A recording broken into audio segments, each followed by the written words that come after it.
La spondylarthrite est une maladie inflammatoire qui va toucher essentiellement la colonne vertébrale et le bassin. Cette maladie peut toucher d'autres articulations, mais dans sa définition, c'est la forme axiale qui est la plus importante, et on appelle axiale toute la colonne vertébrale.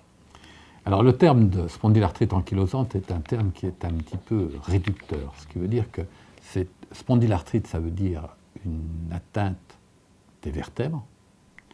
Ankylosante, ça veut dire qu'il évolue vers une ankylose.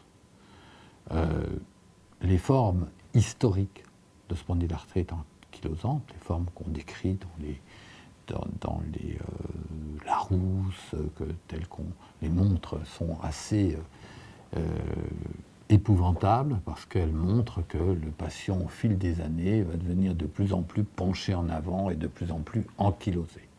En fait, la majorité des spondylarthrites que l'on voit maintenant n'ont pas du tout cette ankylose. Ils ont une petite ankylose sur quelques vertèbres, c'est tout. Et ça ne se voit pas toujours de l'extérieur qu'ils ont une spondylarthrite.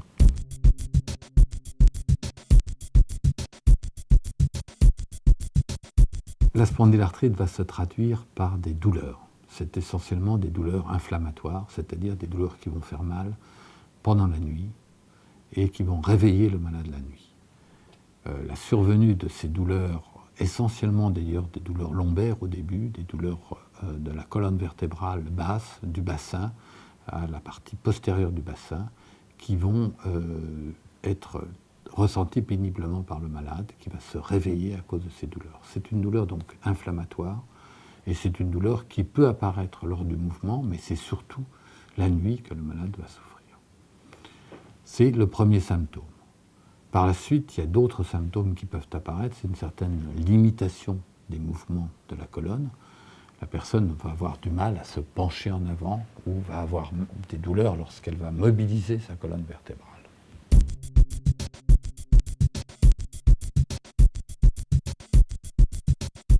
Classiquement, la spondylarthrite touchait, on avait l'impression qu'elle touchait plus les hommes que les femmes. En fait, de plus en plus, on se rend compte qu'il y a à peu près autant de femmes que d'hommes qui sont atteintes de la spondylarthrite.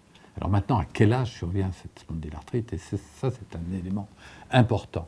C'est souvent à l'adolescence, au début de la vie adulte, qu'apparaît la spondylarthrite. Souvent, le diagnostic en est plus tardif, mais les premières douleurs remontent à 17, 18 ans, 20 ans, 25 ans, avant 30 ans.